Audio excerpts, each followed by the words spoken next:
فلا هادي له وأشهد أن لا إله إلا الله وحده لا شريك له وأشهد أن محمدا عبده ورسوله الذي أرسله بالحق بشيرا ونذيرا وداعيا إلى الله بإذنه وسراجا منيرا أما بعد فإن خير الحديث كتاب الله وخير الهدي هدي محمد صلى الله تعالى عليه وسلم وخير الأمور عوازمها وشر الأمور محدثاتها وكل محدثة بدعة وكل بدعة ضلالة وكل ضلالة في النار. أعوذ بالله من الشيطان الرجيم. بسم الله الرحمن الرحيم. فإن آمنوا بمثل ما آمنتم به فقد اهتدوا وإن تولوا فإنهم في شقاق. بسم الله الرحمن الرحيم. يريدون ليطفئوا نور الله بأفواههم والله متم نوره ولو كره الكافرون. بسم الله الرحمن الرحيم. وقال الذين كفروا لا تسمعوا لهذا القرآن والغوا فيه لعلكم تغلبون. وقال النبي صلى الله عليه وسلم آياتان من آخر سورة البقرة من قرأهما ليلة كفتا. رب اشرح لي صدري ويسر لي أمري واحلل عقدة من لساني يفقهوا قولي.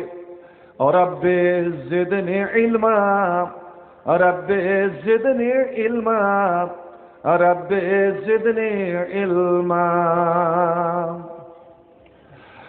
রহিম জানি আসিয়াছে মাওলারে দরবারে আল্লাহ তাআলায় না মোরে তোমারি দরজার গোলাম তোমারি দুয়ারে তোমারি দরজার গোলাম তোমারি দুয়ারে মাওলা তাআলায় না মোরে তোমারি দরজার গোলাম তোমারি দুয়ারে। রহিম জানি আসিয়াছি মৌলার দরবারে আল্লাহ তাড়ায় না মোরে তোমারি দরজার গোলাম তোমারি দুয়ারে তোমারি দরজার গোলাম তোমারি দুয়ারে। আসিবারই কথা ছিল নিয়ে নেকির বোঝা ভাগ্য দোষে আসতে হলো নিয়ে পাপের বোঝা। আসিবারই কথা ছিল নিয়ে নেকির বোঝা ভাগ্য দোষে আসতে হলো নিয়ে পাপের বোঝা। আসামির স্বীকারোক্তি আসামির স্বীকারোক্তি ক্ষমা পাওয়ার তরে আল্লাহ তাড়ায় না মোরে তোমারি দরজার গোলাম তোমারি দুয়ারে আল্লাহ তাড়ায় না মোরে তোমারি দরজার গোলাম তোমারি দুয়ারে। জানি আমি মহাদোষী বড় গুনাহগার জানি আমি মহাদোষী বড় গুনাহগার তুমি কিন্তু সবার বড় আল্লাহু আকবার। একবার সকলে বলুন তো আল্লাহু আকবার। এই আল্লাহু আকবার শব্দের অর্থটা কি ভাই বলুন তো? আল্লাহু আকবার মানেটা কি? আল্লাহ আমরা কেউ জানি না। আল্লাহু আকবার মানে আল্লাহ সবার বড়, লা শাইয়া আকবার মিনহু, আল্লাহর চেয়ে কোনো জিনিস বড় নাই। আমরা হলাম আল্লাহর সৈনিক। আল্লাহ আমরাকে বাছাও করে রেজার্ভ ফোর্স উখরিজাত লিন-নাস, আল্লাহ আমাদেরকে পাঠিয়েছে বিশ্ব মানবের কল্যাণের জন্য। এবং দেশের সৈনিকের কাজ হলো দেশের সঙ্গীত গাওয়া, দেশের নামে স্লোগান দেওয়া। যেমন আজ আমাদের ভারতের সৈনিক, 2 জন সৈনিক, আর 2 জনের কাছে ওরা বিক্রি, ওরা 2 জনের কাছে বিক্রি। গোটা ভারতকে তারা বিক্রি করে ফেলেছে, নিশ্চয় বুঝে ফেলেছেন ভাই আমার। আর আজ তারা গোটা ভারতবর্ষে এই মিশন নিয়ে বেরিয়েছে, জয় শ্রীরাম। আর এই তো সেই দিনে কলকাতায় ভাষণ দিল আমার মোটা ভাই, কি আমরা যদি ক্ষমতায় আসি বাংলার ঘরে ঘরে, বাংলার ঘরে ঘরে জয় শ্রীরাম আমরা ভরে দেব। এবার আবার আপনাদের আমি প্রশ্ন করি, এ বাংলার মাটিতে শুধু কি অমুসলিমেরাই, আমার হিন্দু ভাইরা বসবাস করে না, মুসলমানও থাকে? হ্যাঁ বা না উত্তর দেন না। আপনারা কারা? আপনারা মুসলমান না অমুসলিম? জোরে বলেন। মুসলমান শব্দটা বলতে এত দ্বিধা কেন আপনাদের? আমি তো ভাবতে পারছি না। এটা তো জুমার খুতবা নয় যে আপনি কথা বললে আপনি পাপী হয়ে যাবেন। আপনি একজন মুসলমান না অমুসলিম? নিজের পরিচয়টা গর্বের সহিত দেন। আল্লাহর কোরআন বলছে, ওই লোকটার চেয়ে, ওই মানুষটার চেয়ে, ওই মুসলমানের চেয়ে জমিনের বুকে কেউ ভালো হতে পারে না, কেউ ভালো হতে পারে না। যেই লোকটা নির্ভয়ে, নির্ভীক, চিন্তা না করে, কেউ যদি শত শত হাজার হাজার শত্রুর সামনে একাই পড়ে গিয়েছে, আর ওরা জিজ্ঞেস করে বসলো তুমি কে, তুমি কোন জাতি? আল্লাহর কোরআন হামিম সাজদা, আল্লাহ নিজে বলছেন ওয়াকালা ইন্নানি মিনাল মুসলিমিন, আমি একজন মুসলমান, আমি একজন, জোরে বলুন, মুসলমান। কারণ এ আমার ব্রাহ্মণ ভাই, এ আমার কায়স্থ ভাই, ওরে তোমার নাম কেউ দেয়নি, কোন ভগবান তোমার নাম দেয়নি, তোমার ধর্মের নাম দেয়নি। হিন্দু ধর্ম বলে কোন বেদে নাই, পুরাণে নাই, রামায়ণে নাই, মহাভারতে নাই, গীতাতে নাই, কোথাও নাই। খ্রিস্টান ধর্ম বলে কোথাও নাই, ইহুদি ধর্ম বলে কোথাও নাই। কিন্তু মুসলিম জাতি এমনই একটা জাতি, মুসলিম সম্প্রদায় এমন একটা সম্প্রদায়, স্বয়ং আল্লাহ নিজে বলছেন, এরে আমার বান্দা বান্দিরা, এরে কোরিয়ালির মুমিন মুসলমানেরা, হুয়া সাম্মাকুমুল মুসলিমিন, হুয়া সাম্মাকুমুল মুসলিমিন, আমি আল্লাহ, আমি আল্লাহ আরশের উপর থেকে তোমাদের নাম আমি মুসলমান বলে ঘোষণা করে দিলাম। একবার জোরে বলা যাবে নাকি আলহামদুলিল্লাহ? আমাদের নাম দেওয়াটা কার? মুসলমান নাম দেওয়াটা কার? এ উত্তর জেনে রাখুন, আল্লাহর কোরআন, আল্লাহ নিজে হুয়া সাম্মাকুল মুসলিমিন। এটা তোমাদের মা বাবার নাম রাখা নয় যে একটা ছেলের 3-4টা নাম। এটা দেখেন, ওই বেটি ছেলেটা যখন বিয়ে হয়নি, ওর নাম ছিল রোকাইয়া খাতুন, রোকাইয়া খাতুন।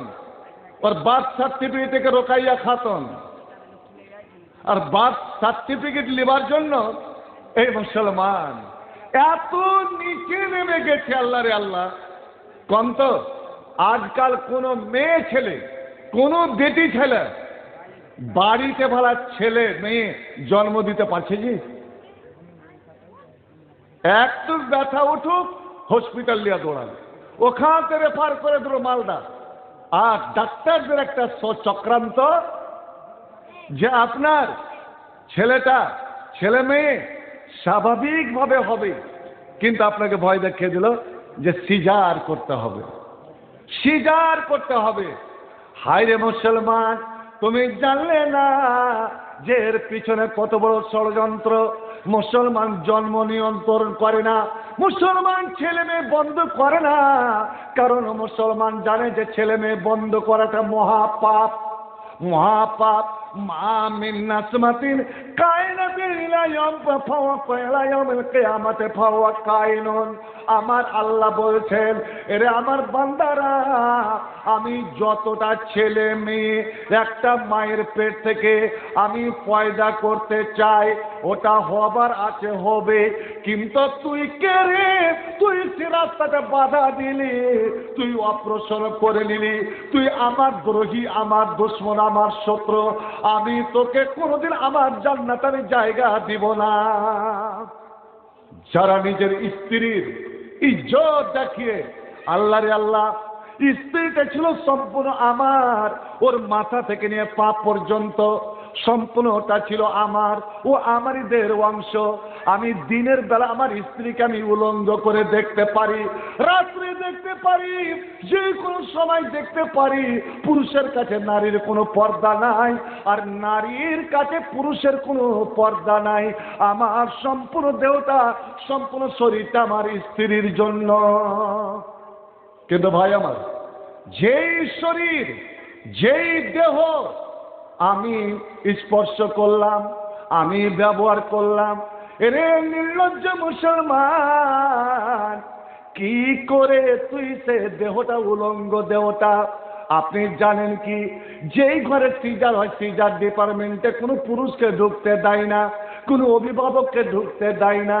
কিন্তু আপনার কাছে ওরকম পাওয়ারফুল যদি ক্যামেরা থাকে, তো ক্যামেরা নিয়ে বাহির থেকে দেখেন, আল্লাহ রে আল্লাহ, যার মধ্যে বিন্দু বিসর্গ ঈমান আছে, ও ওর স্ত্রী মরে যাক, ওর বেটি মরে যাক, ওর বোন মরে যাক, মরে যাক। কারণ মুসলমান জানে যে গর্ভের অবস্থা, বাচ্চা পেটে নিয়ে কোনো মা যদি মারা যায়, ছেলে প্রসব করতে গিয়ে মা যদি মারা যায়, ওয়াল্লাতি তামুতু বিজুমঈন, ছেলে মেয়ের ব্যথা উঠলো, কিন্তু ছেলে জন্ম দিতে পারলো না, মা মারা গেল, পেটে বাচ্চা রয়ে গেল, বা বাচ্চা প্রসব হলো, ফুল পড়লো না, ওই মেয়ে ছেলেটা মারা গেল। আমার নবী বললেন, এরে মা, এ বেটি তুই শোন, তুই জান্নাতি, তুই জান্নাতি, তুই জান্নাতি, তোর কোনো হিসাব হবে না, হিসাব হবে না। কারণ তোকে, তোর যদি হিসাব লাই, তোর পেটের বাচ্চাটা আল্লাহর কাছে নালিশ করবে, আল্লাহ তুমি আমাকে দুনিয়ায় যেতে দাও নি, আমার মার কেমন করে তুমি হিসাবটা নাও। অতএব মুমিন মরতে ভয় করে না, কারণ মুমিন জানে মরণ জীবন কার হাতে। জোরে বলুন, মরণ জীবন কার হাতে? আল্লাহর হাতে। অন্য কেউ মারতে পারে আপনাকে? ইব্রাহিমকে মারতে পেরেছিল, আগুনে পোড়াতে পেরেছিল কি? পেরেছিল? মূসাকে সমুদ্রে ডুবাতে পেরেছিল ফেরাউন? ভাই আমার নবীকে গর্ত থেকে, সুর পর্বতের গর্ত থেকে মক্কার কাফেরের মাথার উপর দাঁড়িয়ে থেকে ধরতে পেরেছিল? এদেরকে কে বাঁচিয়েছিলেন? আল্লাহ।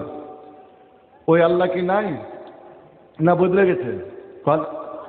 ওই আল্লাহ।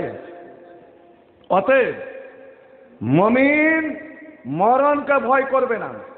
আমি বলছি এই মেয়েদেরকে, তোমার ছেলে মেয়ে নর্মাল ভাবে, স্বাভাবিক ভাবে বাড়িতেই তোমার ছেলে মেয়ে হবে। কেন? আগেকার মায়েরা 4-5 যা একই বাড়িতে বসবাস করেছে, কত কোন রাত্রে বড় জায়ের, মেজকল জায়ের ছেলে মেয়ে হয়ে গেছে, অন্যান্য জায়েরা জানতে পারেন। ভাই আমার, তো মেয়ে ছেলে কি বদলে গেছে? ওই রাই তো আছে। ভাই আমার, ঈমান দুর্বল হয়ে গিয়েছে। আমি যদি বাড়িতে প্রসব করি তো আমি হতে পারে মারা যাব, বা আমার ছেলের জন্ম সার্টিফিকেট পাবো না। কে আপনাকে বলেছে জন্ম সার্টিফিকেট পাবেন না? আমি বলছি নিজের কথা। আমি ছেলের বাপ লই, 5টা মেয়ের বাবা। আল্লাহ পাক খুবই আমাকে ইয়াদ রেখেছে। আমি মেয়েদের ব্যাপারে, জামাইদের পরে আমার মতন সুখী খুব কমই আছে। কোন মেয়ের ব্যাপারে না আমার স্ত্রী হসপিটালে বা কোনো ডাক্তারের মুখ দেখেছে, না আমার মেয়েরা কোনো ডাক্তারের মুখ দেখেছে এ পর্যন্ত। আর আমার মেয়েদেরও আর আমার নাতি নাতনিদেরও 15 দিনের মধ্যে বার্থ সার্টিফিকেট বেরিয়ে গেছে। আর যারা হসপিটালে বাচ্চা হইয়েছে বছরকে বছর বার্থ সার্টিফিকেট পাচ্ছে না। ভাই আমার, জন্ম সার্টিফিকেট ওর বাবার হাতের নয়। যেমন আজ বিজেপিরা বলছে আমরা ক্ষমতায় আসলে এ বাংলার জমিন থেকে এ টুপি টুপি লাগানেওয়ালা, দাড়ি রাখনেওয়ালা, লুঙ্গি পরনেওয়ালাকে দেখে নিব। টুপি আর দাড়ি কারা রাখে ভাই বলেন তো? লুঙ্গি বেশিরভাগ কারা পিঁধে? অর্থাৎ এই হুঙ্কাটা কে দিল? আপনারা দেখবেন মোবাইলে, ওর একটা সংসদ আছে, মুখখানা দেখতে কেমন লাগে আমাকে, আমি ভাবি মনে মনে যে একে লাগে হনুমান করছিল। হনুমান করতে করে মানুষ বানিয়ে দিয়েছে, নামটা বলবো না, দেখবেন একদম। ওই হুঙ্কার দিল টুপি দাড়ি পরনেওয়ালাকে দেখে নিব, লুঙ্গি পরনেওয়ালাকে দেখে নিব। জমিন কাউরি বাবার? বলেন, জমিনের মালিক কে? ইন্নাল আরদা লিল্লাহ। আজ আপনি স্লোগান দেন জমিনের মালিক আল্লাহ। মুসাকে তাড়াতে চেয়েছিল, আল্লাহ তারাকে ডুবিয়ে মারল। জমিনের মালিক আল্লাহ, আর আমরা কার গোলাম? বলুন, আল্লাহর গোলাম, আল্লাহর দাস। বন্ধু আমার, আমরা জীবন দিব, কিন্তু আমরা শিরকের স্লোগান কোনোদিন আমরা দিতে পারবো না। আমরা কোনোদিন শিরকের কলমা আমরা পড়বো না। যদি আপনাকে বলে এখানে জয় শ্রীরাম বল, কত মুসলমান জীবন দিয়ে দেবে জয় শ্রীরামের জন্য? আপনি দিবেন? তো ওরা যদি আল্লাহর জমিনে আল্লাহর দেওয়া রুজি খেয়ে, আল্লাহর দেওয়া জীবন পেয়ে যদি জয় শ্রীরাম, জয় মা দুর্গা, জয় মা কালী যদি বলতে পারে, মুসলমান তুমি আল্লাহর সৈনিক হয়ে আল্লাহর নাম কেন নিতে পারো না? দেখি তো আপনারা কতটা জোরে বলতে পারেন আল্লাহু আকবার। আরো জোরে আল্লাহু আকবার। আমি বলছি ওই মেয়ে ছেলেকে উলঙ্গ করে রেখে দেয়, ডাক্তার এলো হাত লাগালো, কোম্পানির হাত লাগালো, মেডিকেলের ছাত্র এলো হাত লাগালো। বন্ধুরে আমার, কোন মেয়ে ছেলে যদি সিজার হয়ে থাকে আর যদি হসপিটালে বাচ্চা হয়ে থাকে, ভালো করে কসম দিয়ে জিজ্ঞেস করুন তোমাকে কোন অবস্থাতে ফেলে রেখেছিল আল্লাহ রে আল্লাহ। যদি বিন্দু বিসর্গ ওই মেয়ে ছেলে বুঝি ইমান থাকে, ও জীবনে হসপিটাল যাবে না, আমি মরে যাব, এটা আমার জন্য ভালো। কিন্তু আমি ইজ্জত আমি কাউকে দেখাবো না। আমি যে ইজ্জত আমার শরীরের যেই জায়গাতে আমার স্বামী হাত দিয়েছে, ওই শরীরে আমি কাউরি হাত লাগাতে আমি দেব না। কারণ একটা মেয়ে ছেলে কার সম্পত্তি ভাই? স্ত্রীটা কার সম্পত্তি? এই জমিটা কার? মেয়ে ছেলেকে জমি আল্লাহ জমি করেছে, আর না রাখে আমাকে ভুঁই কইছে রে। জি হ্যাঁ, মাটির ভুঁই থেকে ফসল হয়, আর স্ত্রী নামের ভুঁই থেকে কি হয় কয়েন তো? ছেলে মেয়ে হয় না? এটা ফসল নয়? আল্লাহ জমির সঙ্গে তুলনা করতে গিয়ে মেয়ে ছেলের সম্মান কতটা দিয়েছে জানেন? আচ্ছা, আপনারা যে ওয়াক্ফে মসজিদের জন্য জায়গাটা কেউ দান করেছে, রেজিস্টার হয়ে গেছে, কেউ ধরেলেন জমিটা কিনা, আমি এই জমিটা কিনলাম, 50 লাখ টাকা দাম হয়েছে, আমি 50,000 টাকা বাইনা দিয়েছি, আর সকালেই আমি ট্রেক্টর নিয়ে হাল বাইতে চলে এসেছি। আমাকে হাল বাইতে দিবেন? দিবেন না মাথা পাঠাবেন? বন্ধু আমার, আমার স্ত্রী আমার জমি বিহার দিন 50,000 1 লাখ টাকা মোহর ধার্য হলো। নগদে কত দিলেন? 1 লাখের মধ্যে নগদ কত দিয়েছেন? 500 টাকা। আর আমার মতন ইমান বিক্রি মূলবি, আমার মতন 2,500 টাকার যে ইমানকে জামানত রেখে দিয়েছে মমতার কাছে, আমার ইমানের দাম 2,500। আর যারা আজান দিচ্ছে ও করে, তার গিয়ে ইমানের দাম কত? 1000, হায় রে হায় রে। ও দিল বিয়া পড়িয়ে। এবার বলুন আল্লাহ রে আল্লাহ, হাকিমের কাছে যখন দলিল যায়, জিজ্ঞেস করে তোমাদের জমির টাকা পয়সা মেকআপ হয়েছে কি না। যদি টাকা মেকআপ না হয় কোনো যে হাকিম কিন্তু সই দেবে না। আর যতক্ষণ সই না দিবে, সিল না পড়বে, ও জমি রেজিস্টার হবে না। এরে আলেম, এরে নবীর দল, এরে নবীর ওয়ারিস, তুই কোন সাহসে যেখানে সমস্ত মোহর বাকি রয়ে গেল, তুই কেমন করে বিয়া পড়িয়ে দিলি? এরে মায়েরা বোনের বেটিরা, তোর এত দাম, তোর দাম এতটা মূল্য, তুই না থাকলে দুনিয়াতে কোনো নবী পয়দা হতো না। আদম ছাড়া যত নবী রাসূল সব তোমার পেট থেকে আমার আখিরি নবী মুহাম্মদ রাসূলুল্লাহ সাল্লাল্লাহু আলাইহি সাল্লাম, যে নবীর পিছনে 1,24,000 নবী নামাজ পড়েন, যে নবী আমার এতই সম্মানী, শুধু নবীরা নয়, আল্লাহর 1,00,000, আল্লাহর 70,000 ফেরেশতা, 70,000 ফেরেশতা যেই নবীটার পিছনে নামাজ পড়েছেন, সেই নবী মুহাম্মদ বলুন তো কোন মেয়ে ছেলের পেট থেকে জন্ম নিয়েছে না কোন পুরুষের পেট থেকে জন্ম নিয়েছে? ওরে জনম দুঃখিনী মা আমিনার পেট থেকে হযরতে মুহাম্মদ রাসূলুল্লাহর জন্ম। আর তুমি কেমন করে তুমি বলে দে যে আমি কবুল করনু? আগে তুমি বলো তোমার বাবাকে ধরো, আমার মোহর কত হয়েছে, আমার মোহরটা আমার হাতে দিয়ে দাও। ওরে স্ত্রীর হাতে সেই দিনই মোহরের টাকার গোচ্ছাটা তোমাকে ধরিয়ে দিতে হবে। আল্লাহ আল্লাহ, মোহর আল্লাহর কোরআন বলল, হাসতে হাসতে খুশি মনে মোহরের টাকাটা দিয়ে দে। ওটা না দিয়ে এবার মেয়ের বাপটা ওই 2 পাইয়া পাঁঠাটাকে 1.5 লাখ 2 লাখ টাকাতে কিনে নিল এবং নগদে টাকা বুঝিয়ে দিল। তার মধ্যে যতক্ষণ 1,000 টাকা যদি বাকি থেকে যায়, ওই টাকাটা আদায় না হলে ও কবুল কিন্তু করবে না। কয়দিনের ঘটনা বলছি। একটা হন্যা বোকার দাম হলো আপনার 2,20,000, 2,20,000। বেচারা ওটা 3 নম্বরের বেটি, কিছুটা জমি ছিল, জমি বিক্রি করে আপনার শোধ করলো, কিন্তু 5,000 টাকা থেকে যাচ্ছে, 5,000, অর্থাৎ 2,15,000। এই ফকিরের বেটা এড়িয়ে গেল। আর মৌলবী খুতবা পড়ে নিয়েছে, খালি বিয়া পড়াতে যাবে। কই 5,000 কই? না হলে আমি কবুল করব। কি করবেন?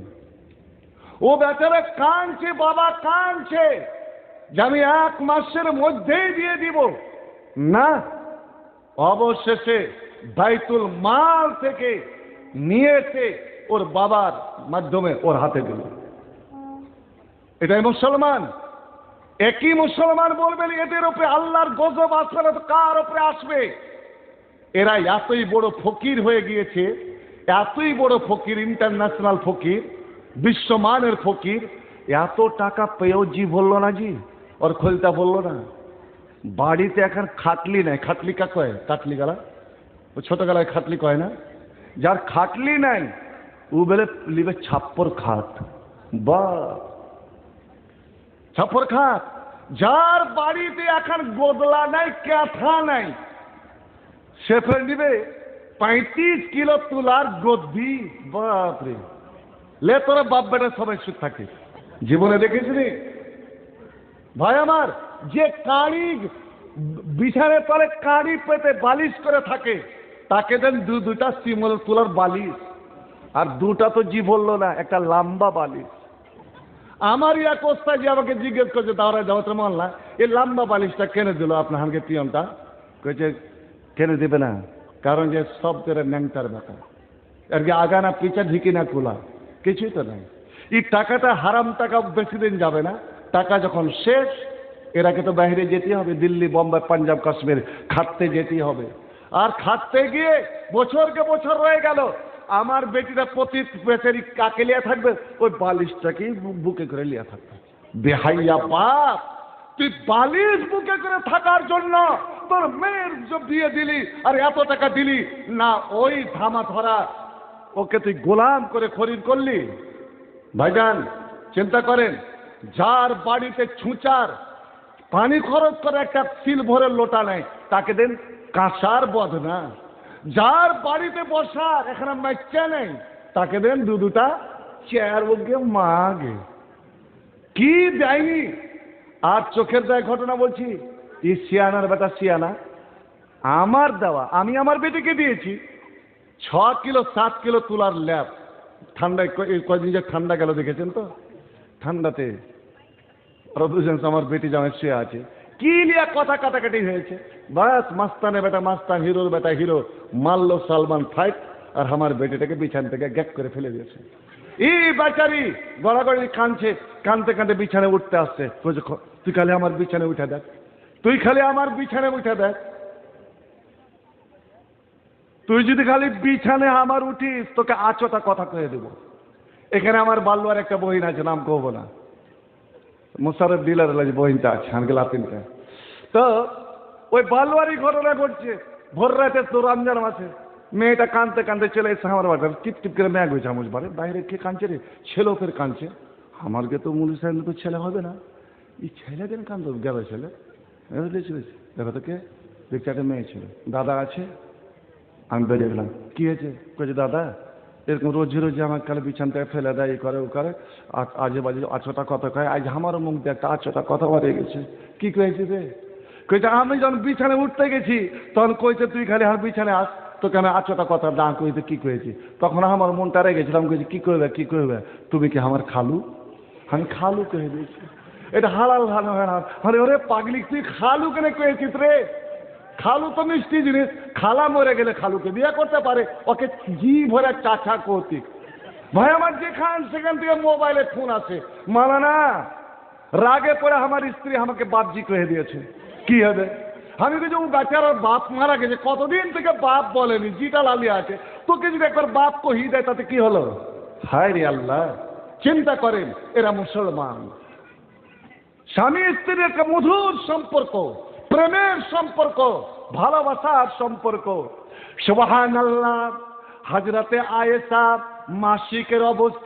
মাসিকের অবস্থায় নবী আমার আয়েশার জাঙে, একদম জাঙে মাথা রেখে দিতেন, আয়েশা রে তুই মাথায় বিলি দে এবং তুই আমাকে কবিতা পড়ে পড়ে শোনা, কোরআন পড়ে শোনা, ইয়া রাসূলুল্লাহ ইন্নী হায়েজুন, আমি যে মাসিক অবস্থায় আছি, ও তুই মাসিক অবস্থায় আছিস, তোর ওখানে মাসিক হয়েছে, তোর মুখে তো মাসিক নাই, কে বললো যে মুখস্থ কোরআন পড়তে পারিস না, ওরে মাসিকের অবস্থায় তুই দুয়া দুরুদ করবি, তাসবিহ তাহলিল করবি, তুই কোরআন পড়বি, সবই করবি, একমাত্র তুই কোরআন দেখে কোরআন পড়তে পারবি না, তুই নামাজে পড়বি না।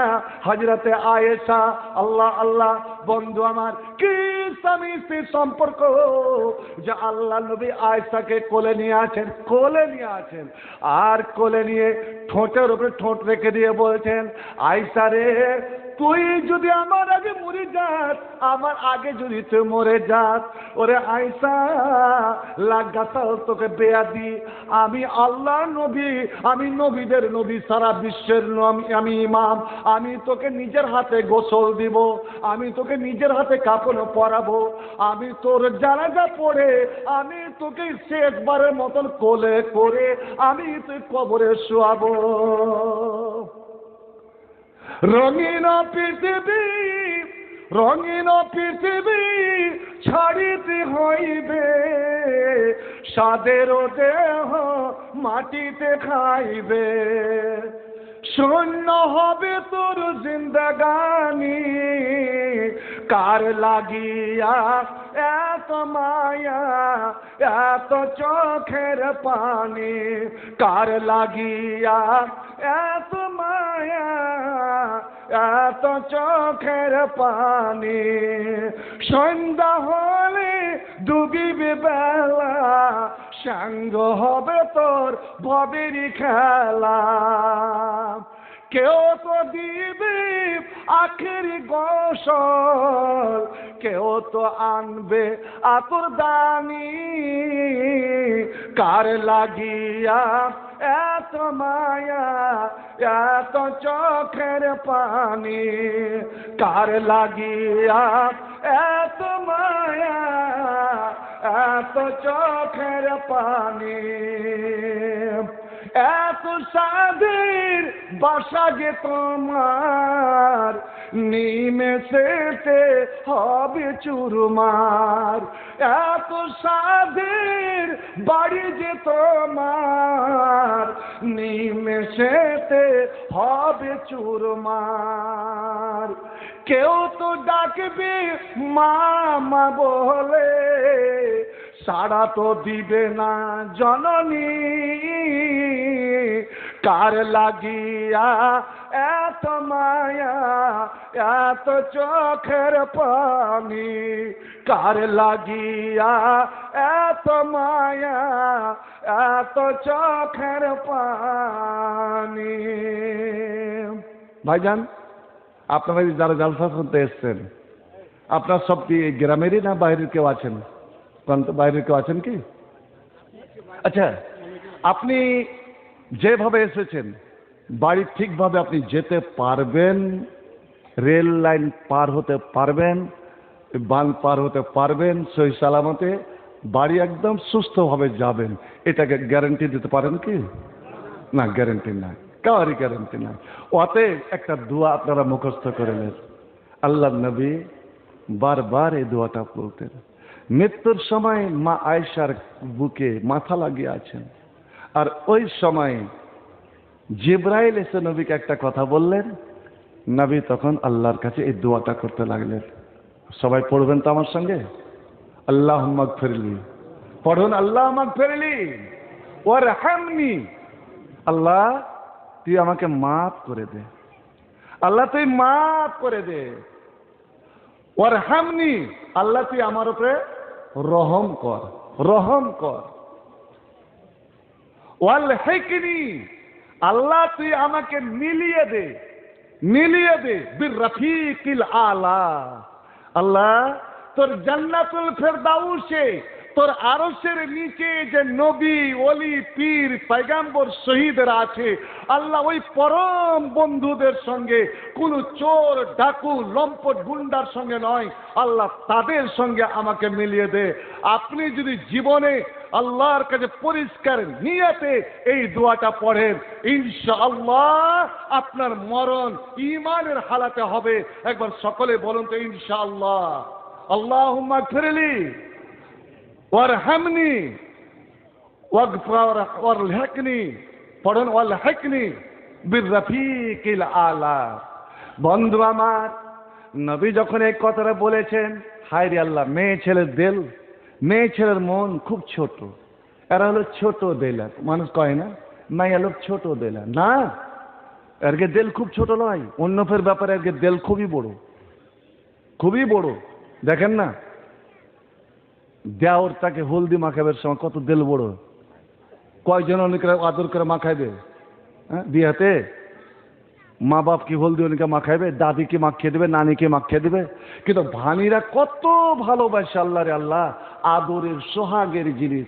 নিজের পুরুষের গালটা কোনোদিন টিপেনি, নিজের পুরুষের পুট্ঠাতে একটা চিমটি কাটেনি, আর দেওরের একদম মাথা থেকে নিয়ে পায়ের গোড়ালি পর্যন্ত আয়েল কিয়ার ঢিক ঢাবড় আড়া মারা কোনো জায়গা তো বাদ দে, আদর করে সোহাগ করে একদম ঘোড়া মলা করে মালিশ করে দিল। আর ফের বেচার ছোড়া আল্লাহ আল্লাহ, এত কি পচা হয় জি, এত কি সালা গোয়রা বল হয়, যেমন গোয়রা বল গেলে কোনো থাকে তাবাল থাকে না, তাবাল দেন কিছুই নেই, কারণ এত যে ভানি দেওয়াকে মলছে, একটু কুতকুতিও নাই জি, কহেন তো যার কুতকুতি নাই, যার এত তাবাল নাই, ওর এত দাম কেমন করে হতে পারে চিন্তা করেন তো।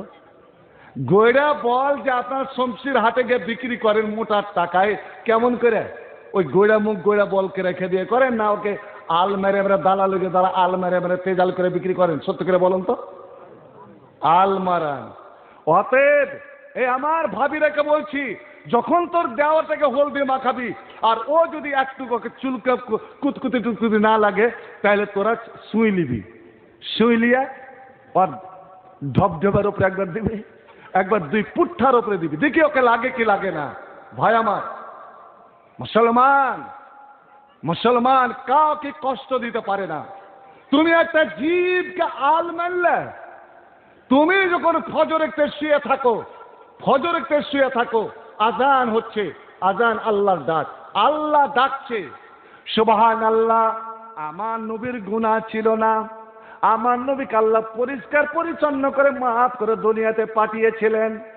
একটা লোক এসে মা থেকে জিজ্ঞেস করছেন, আম্মি জান বলুন, নাবি যখন বাড়িতে 9টা বিবির সঙ্গে থাকে, কোনটা যাচ্ছেন এ বেয়াই, কোনটে বাড়ি হটসলা বস, বাড়ি যে দেবো, আমার শালাও হলো, খালে তো শালা আছে দিয়াই হয়ে গেছে, ও বেটার বাপ, আমি বেটের বাপ, এই জন্য ওর সম্মানটা একটু বেশি, ওই জন্য ওকে বসতে করে না, বাড়ি যাচ্ছেন যা, ঠিক আছে। তো 9টা স্ত্রীকে নিয়ে নবী কেমন করে বাড়তে থাকেন? ওদের ধারণা যে নবী বোধহয় বাড়িতেও সব সময় আল্লাহ বিল্লাহ করে, যেমন পাবলিকের একটা ধারণা আছে না, কথায় কথায় হবে মুলবির এখানে এটা করবে বে, মুলবির এখানে ওটা করবে বে, মুলবির এখানে দেরিতে আসবে বে, মুলবির এখানে আগে আসবে না, মানে সব দোষ মুলবিরকে, মুলবিরকে মাইয়া ছেলে নাই তো, ওরা দেরিতে আসলে কোনো ব্যাপার নাই, মুলবিরাকে সব আগে।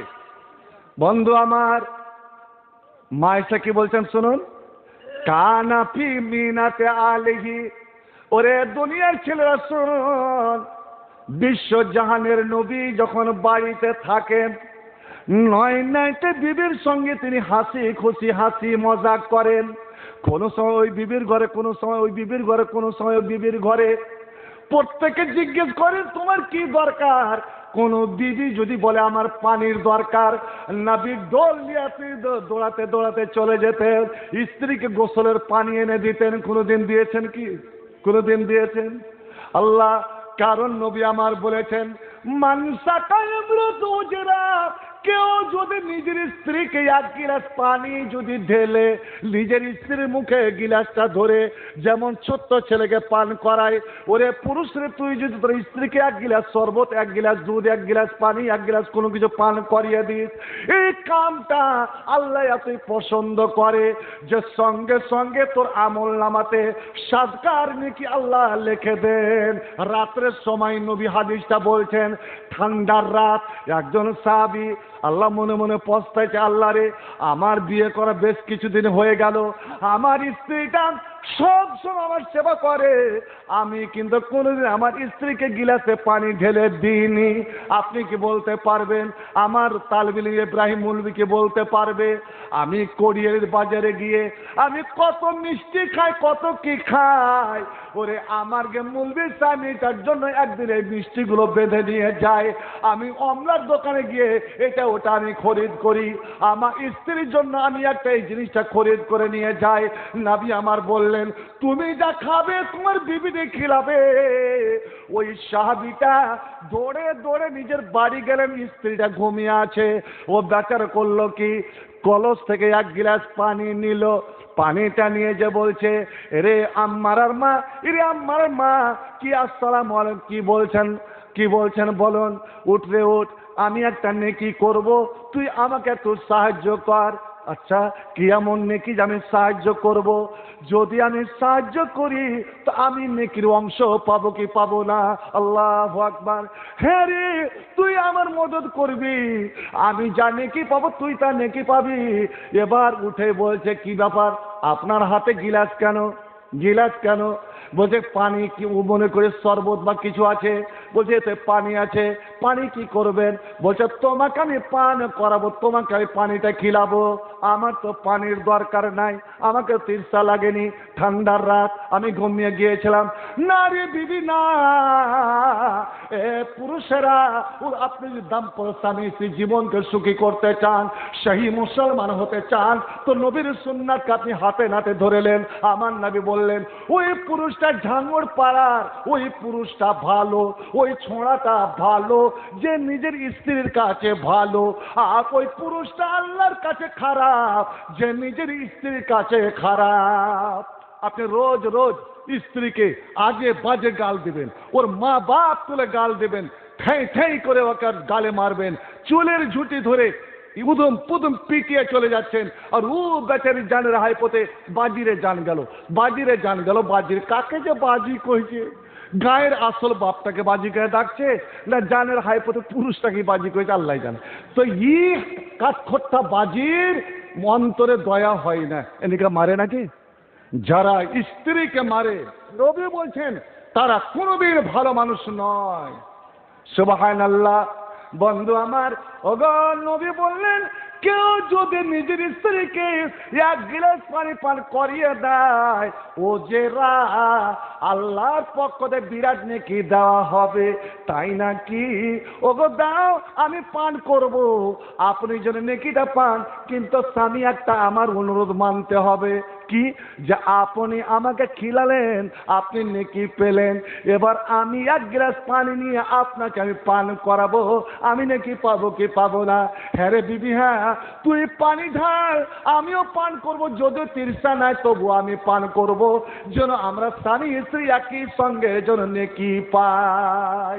আচ্ছা বলেন তো কি কইছেন? স্ত্রীটার আরমান জাগে যে আমার পুরুষটাকে খিলাবো, পুরুষটাকে খিলাবো, কিন্তু এই শালা কাঠখোট্টা, আল্লাহ রে আল্লাহ, বিড়ি সিগারেট পান যত। আচ্ছা কহেন তো, দাড়িওয়ালা মানুষকে বিড়ি খেতে দেখেছেন? মোহনপুরে একটা লোক আছে, নাম বলছি, ওর দাড়ি কিন্তু সুন্নাতি দাড়ি।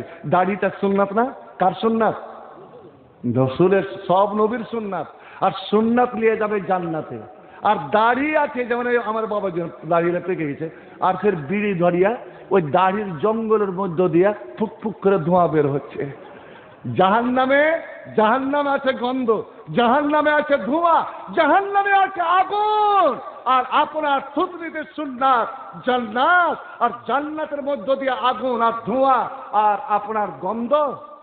তা বিড়ির গন্ধ সহা যায়, পানের গন্ধ সহা যায়, সিগারেটের গন্ধ সহা যায়, কিন্তু ওই যে খাইনি কোন হাতে কচলাই ভাই, খাইনি কোন হাতে কচলাই। আর কি আমি যদি মসজিদে ঢুকছি, লক্ষ্য করে কইছে আপনারা কাক কইেন না, আর কি ইব্রাহিম মুলবিটা ও দেখছি সারা বাঁ হাতে নিবে কচলাইছে। আমি জি কখন তো খাইনি ধরবে। হ্যাঁ, তো বিড়ি না তামুক কচলাই কোন হাতে? মুসলমান কোন হাতে খায় বলেন? মুসলমান। আর শয়তান, শয়তানের জাতেরা অমুসলিমেরা কোন কোন পা আগে ধয়? বাঁ পা। শয়তান বাম আর মুসলমান ডান দিক। আর আপনি বাম হাতটা হলো পায়খানা সাফ করার জন্য। আপনি যখন পানি খরচ করেন ডাইন হাতে না বাম হাতে? ইসলাম মেয়ে ছেলের কত ভেদঙ্গা, এই যে গুধা গালা, গুধা গুধা, ছোট ছোট ছেলে পেলে গুধা কয় না? গুধা আর গুধি, এই গুধা গুধি কেন কয় কয়েন তো? আমি জিজ্ঞেস করছি, ওরা কি জিজ্ঞেস করি? আচ্ছা এই ছোটটা, এই ছোট ছেলেটা গুধা কেন করছি? গুধা মানে আসলে গু ধোয়া, মানে ও হাইগে তো সুস্থতে পারবে না, তুই আমার গুটা ধুয়ে দে। এই জন্য গুধি মানে গু ধুই। আল্লাহ রে আল্লাহ, ডাহিনা তো ডাহিনা, বাম হাত হাত ই করল, আর হাতটা একটু মানজলেও না জি, ফের শাড়ি তেনকে। আচ্ছা কয়েন তো পুরুষটার কাছে শিখাইছে, আর গন্ধ কি সব গুয়ের গন্ধ আসছে রে, ও যদি হাত খান সারা হাতই লেগে আছে। আপনি আপনি রেল লাইনের ধারে পায়খানা করলেন, আমি তো দেখলাম, ঢেল মুছেছেন, পানি এবার খরচ করেননি, ঢেল মুছলেন। আর যদি আপনার কুনি টুনিতে একদম মাল লেগে গিয়ে থাকে, আর উঠি একদম আর ভাতি জ্বলতেই আছে, খাইনি লিয়া ছুঁচা হাতে লাগলেন কচলাইতে। আর এই জন্যই দেখবেন খাইনির গন্ধ, খাইনির গন্ধ আর বাসা পায়খানার গন্ধ একদম একরকম। না হলে পরীক্ষা করে দেখেন, বিড়িওয়ালা বিড়ি খাওয়া স্বামীর সোহাগ করবে স্ত্রীটা, সিগারেট খাওয়া, পান খাওয়া, কিন্তু আপনি বিড়ি বা তামুক খেয়ে মুখকে পচিয়ে রেখেছেন, খাইনি ঢুকিয়ে রেখেছেন, আর স্ত্রীটাকে ডাকেন, এই রমেশ শর্মা শুনতে রে শুনতে রে, শুন ভালো কথা খুঁজি তো, হ্যাঁ খালি তুমি যখন তার মজা করে করো না, যাবো না।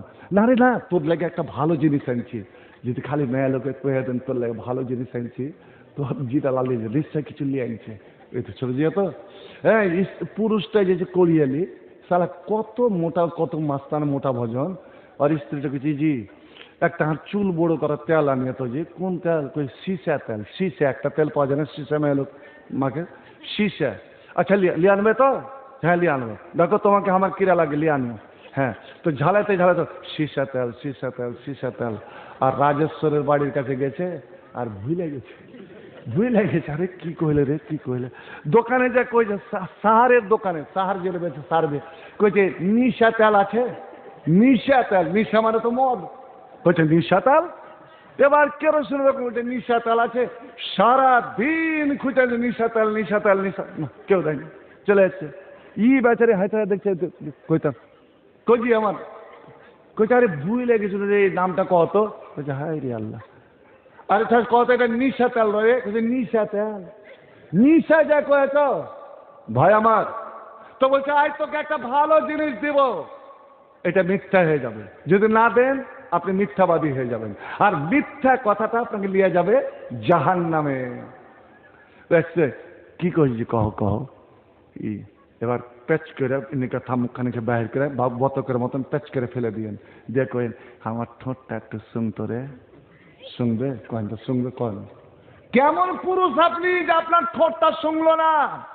সুবহানাল্লাহ, আমার নবী উজু করে যখন বের হতেন, কারণ যেমনই আজান হয়ে ফায়দা হাজারটি সালাত, যেমনই মসজিদে আজান, নবী যতই প্রেমে মেতে থাকুক না কেন, বিবিদের সঙ্গে এমনই প্রেম, এমনই ভালোবাসা, এমনই সোহাগ, প্রেম দরিয়ায় তো সাঁতার কাটছে। মা আয়েশা বলছেন আমি অনেকদিন নবীকে কোলে নিয়ে বালি বাপে বিলি দিতে দিতে নবীকে ঘুমিয়ে দিতাম, পরীক্ষা করব বলে, দেখি তো আজান শুনে নবী আমাদেরকে ভালোবাসেন, আল্লাহর ডাকে সাড়া দেয়। আল্লাহ যেমনই বেলাল বল আল্লাহু আকবার, আল্লাহর নবীকে যেন সাপে কেটে নিল, নবী ধড়ফড় করে উঠে যেতেন, আমাকে ধাক্কা দিয়ে ফেলে দিতেন, ফাঁকারে দেখ নবী বেরিয়ে যেতেন। আরে আল্লাহ, আল্লাহ আমাকে ডাকছে, আমি আমার বিবিদের প্রেমের বাঁধনে আমি আর থাকবো না। আমরা চেয়ে থাকতাম, অনেক সময় লালাতাম যে নবী উজুগ যখন করতেন, এমনি তো নবীর মুখটা, নবীর চেহারাটা আল্লাহ এত সুন্দর করেছিল যে 14 তারিখের চাঁদকে আমরা দেখতাম না, ওরে নবীর চেহারা দেখলে আমরা পাগল হয়ে যেতাম। বড় একবার সুবহানাল্লাহ। বন্ধুরে, আল্লাহর কোরআন বলছে যে ইউসুফ নবীকে দেখে, ইউসুফ নবীর একবার চেহারা দেখে মিশরের জুলাইখার সঙ্গিনীরা, জুলাইখার সঙ্গে 12টা রাজকন্যা এসেছিল এই চ্যালেঞ্জ দিয়ে, দেখবো তোর ইউসুফ কত সুন্দর। কিন্তু ইউসুফ যখন একটা ঝলক দেখালো, মেয়েদের হাত থেকে ফল পড়ে গেল, আর চোখ ছানা বড়া হয়ে গেল, চোখে ছটা লেগে গেল, আর কখন চুরিতে হাত কেটে দিয়েছে, তত্তর রক্ত বইছে, তার কি কোনো খেয়াল নাই। জুলাইখা খিলখিল করে হাসছে, এরে মেসরের মেয়ে ছেলেরা, আমি 12 বছর ধরে ইউসুফের প্রেমে পাগল, আমি একটা চুল কাটিনি, আর তোরা এক নজর দেখে তোরা নিজের হাত কেটে দিলি, জালেকা লুমতন নানি, এর জন্য আমাকে তোরা তিরস্কার করিস। শুনুন এ মুসলমান, আমার নবী আপনার নবী, ওরে দক্ষিণী মা আমিনার বেটা আব্দুল্লাহ ইয়াতিম জানাবে মুহাম্মদ রাসূলুল্লাহ, একবার মুহাব্বতের সঙ্গে চিল্লা বলুন সাল্লাল্লাহু আলাইহি ওয়াসাল্লাম। মা আয়েশা বলছেন, এরে ঝাঙ্গর পাপ করিয়ে মুমিন মুসলমানেরা, এরে ছেলেরা মেয়েরা, একবার যদি আমরা তোর আখিরি নবীকে এক নজর দেখে নিস রে, ওরে যদি ফাতেমার বাপটাকে তোরা দেখে নিতি, হাসান হুসাইনের নানাটাকে যদি দেখে নিতি, তো তোরা হাত কাটার নয়, হাত নয়, হাত নয়, নিজের বুককে কেটে কলেজা বের করে আল্লাহ নবীর সামনে তোর রেখে দিতি। সুবহানাল্লাহ। বন্ধু আমার, সাহাবারা যখন যুদ্ধের ময়দানে মারা যেতেন, গলা কেটে গেল, দম এখনো বাকি আছে, তখন ইশারাতে সঙ্গী সাথীকে বলতো, গো গো আমাকে তোমরা ধরে নিয়ে যাও, আমি আল্লাহর কাছে মনে মনে শপথ করেছি, আল্লাহ আমি যদি মরি তো আমার নবীর পায়ে মুখ রেখে যেন মারা যায়। আল্লাহু আকবার। আমি নূরের উপরে, আলোর উপরে মুখ রেখে মারা যাব, আল্লাহ হতে পারে এই বরকত আমাকে জান্নাত খানা দিয়ে দেবে। ভাই এই মুসলমান, মা আয়েশা বলছেন এত সুন্দর চেহারার নবী যখন উজু করতেন, উজুর পানিগুলো যখন মুখ দিয়ে পড়তো তখন মনে হতো মতির দানা। মতি দেখেছেন কি, হীরা দেখেছেন কি, ওরে মতির দানার মতন টপ টপ করে ঝরতো। আমরা তখন মনে মনে লালতাম যে একবার যদি নবী আমাদের পাশে আসতেন, নবী একবার যদি আমাদের আলিঙ্গন করতেন, সোহাগ করতেন তো কত ভালো লাগতো। নবী কিন্তু আমাদের দিকে তাকাতেন না। নবী আল্লাহ ডাকে পা বাড়িয়ে মসজিদে হন হন করে হাঁটতেন। আমরা নয়টা বিবি দাঁড়িয়ে দাঁড়িয়ে দেখতাম। অনেক সময় সইতে না পেরে আমরা নবীর নাম ধরে ডাকতাম, ইয়া মুহাম্মদ, ইয়া রাসূলুল্লাহ। আর যেমনই নবীকে ডাকতাম, নবী কিন্তু মেয়ে ছেলের মনে আঘাত দিতে জানতেন না, স্ত্রীর মনকে ছোট করতে জানতেন না। যেমনই নবীর নাম নিতাম, নবী থমকে দাঁড়াতেন, পিছন মুড়ে তাকাতেন, মুচকি হাসতেন। আর নবীকে আল্লাহ এমনই হাসি দিয়েছিল যে নবী যখন মুচকি হাসতেন তো দুনিয়া যেন পাগল হয়ে যেত। জোরে বলো সুবহানাল্লাহ। তুমি মুসলিম বলে দাবি করো, তুমি সকাল বেকাল মুখে মুসলিম, তুমি মুসলিম কিনা বলো হাত দিয়ে বুকে। ভালো করে শুনবেন, মুসলিম তুমি দাবি করে যাও সকাল বিকাল মুখে, মুসলিম তুমি মুসলিম কিনা বলো হাত দিয়ে বুকে। মুসলিম তুমি কোরআন হাদিস পড়তে পারো না। এই কোরআনখানা কয়জন পড়তে পারেন? এই কোরআনের গান কয়জন গাইতে পারেন? এটা এমন একটা গান, যে গান যখন কেউ গায় তো আল্লাহ আরো সে বসে বসে শুনে। ফেরেশতারা এসে ওই বাড়িকে ঘেরে নাই। আর হায় রে আল্লাহ, লকডাউনে মসজিদ বন্ধ, মাদ্রাসা বন্ধ। এ মুসলমানকে কত বড় মুসলমানের ইমান লুটেরারা ইমান লুটে নিল। এটা ষড়যন্ত্র, চক্রান্ত। আপনার তার জন্য কোরআন ছেড়ে দিলেন, মসজিদ ছেড়ে দিলেন, আর মুখে টুনি লাগিয়ে নিলেন। ওই আগে আগে ডাইমার তো গরুর মুখে কি লাগাতে ওটাই ভাই? টুনি। আপনি টুনি লাগিয়ে নিলেন।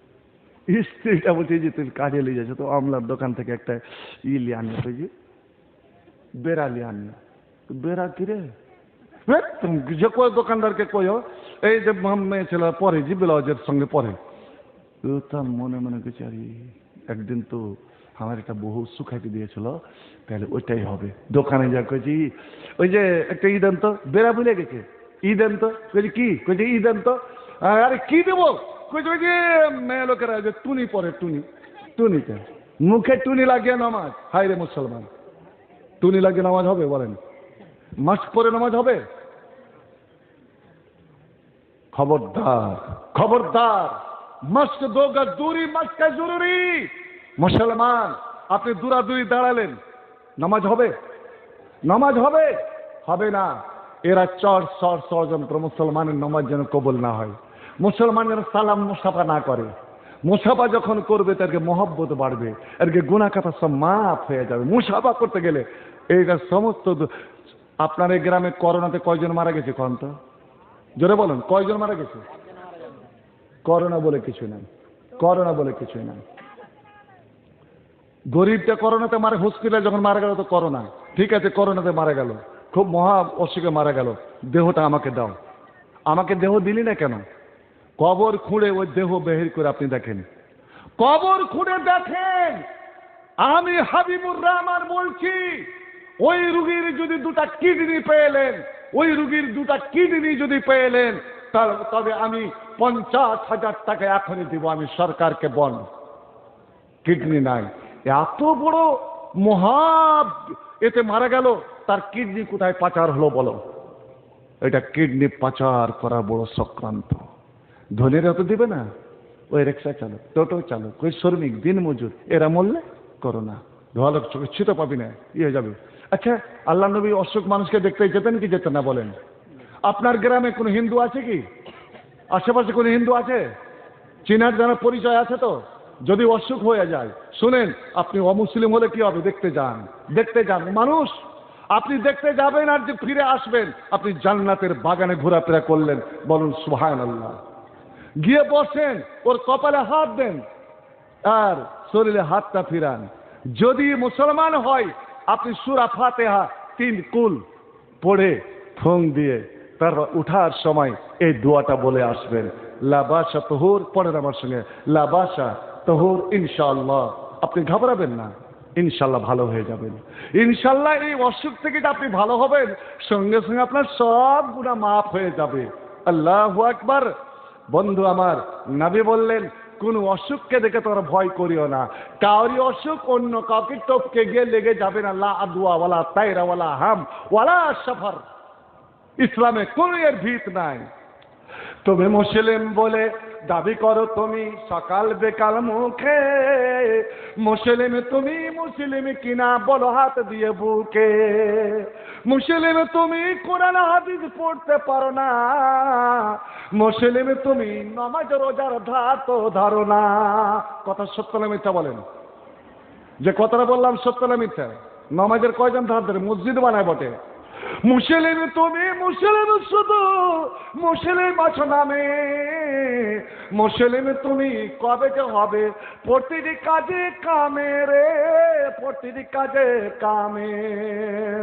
মুসলিম তুমি আজান হলে মসজিদে যাও না, মুসলিম তুমি আজান হলে মসজিদে যাও না, মুসলিম তুমি নামাজ পড়ার সময় তো পাও না। কথাটা কি মিথ্যা জি ভাই? সব কিছুরই সময় আছে, কিন্তু নামাজ পড়ার সময় নাই।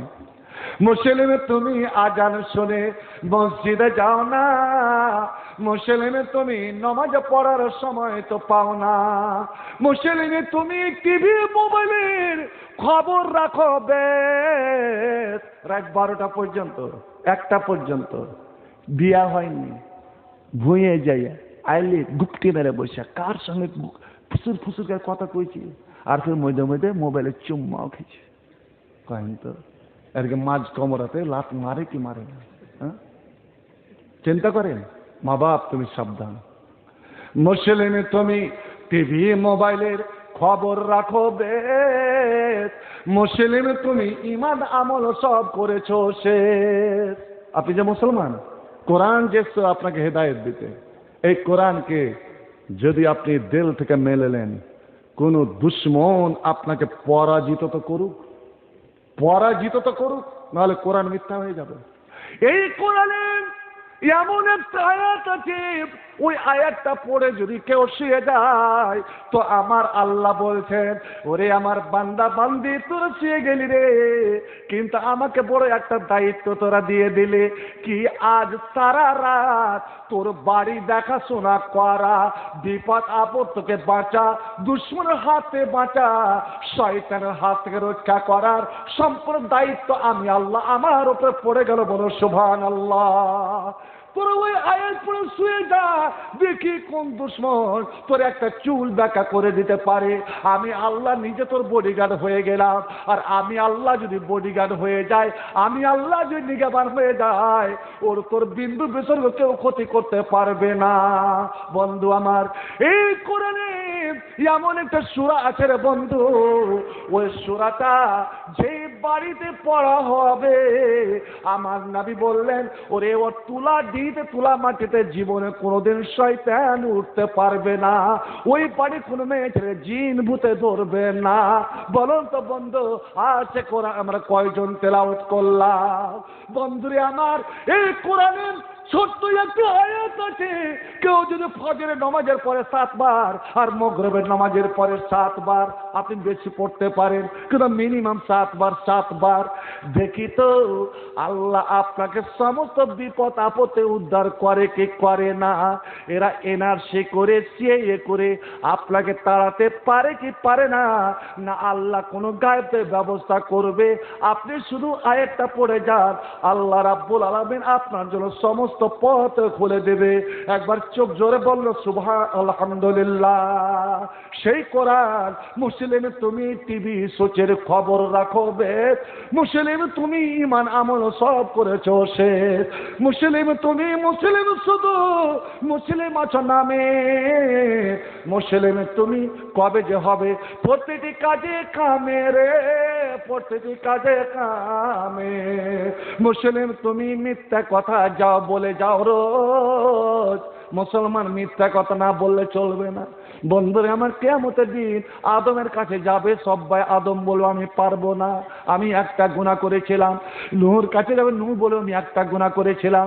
ইব্রাহিমের কাছে যাবে, ইব্রাহিম বলবে আমি 3টা জীবনে মিথ্যা কথা বলেছিলাম, আমি আল্লাহর কাছে যেতে পারবো না। আসলে 3টা কিন্তু মিথ্যা লয় রে বন্ধু, কিন্তু ডরে বলবে মিথ্যা।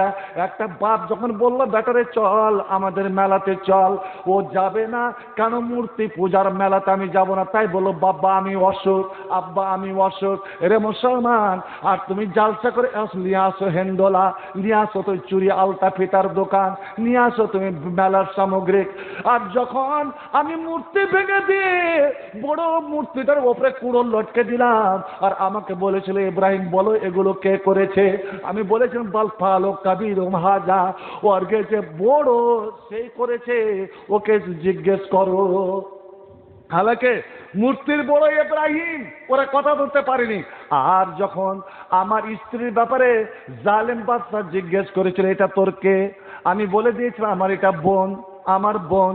কারণ জালেম বাদশা যদি জেনে নিত এটা ওর স্ত্রী, এটা ওর স্বামী, তবে আমাকে মেরে দিয়ে আমার স্ত্রীকে জোর করে নিয়ে গিয়ে তার ইজ্জত লুটত। একমাত্র ছাড়া পেত যারা বলতো ভাই বোন, আমি তখন বোন বলে দিলাম। আর সারাকে আমি বললাম সারা রে, আমি তোকে বোন বলেছি, তোকে যদি জিজ্ঞেস করে এটা তোর কে, তুই বলিস না এটা আমার পুরুষ, বলবি আমার ভাই, আমার ভাই। কারণ আল্লাহর জমিনে, আল্লাহর আসমানের নিচে আমি আর তুই ছাড়া কেউ আর মুসলমান নাই। আজ বর্তমান আমি আর তুই 2জন মুসলমান, আর দুনিয়ার সমস্ত মুসলমানগুলো আপসে ভাই ভাই। মিথ্যে, আমি 3টে মিথ্যে বলেছি, আমি পারবো না।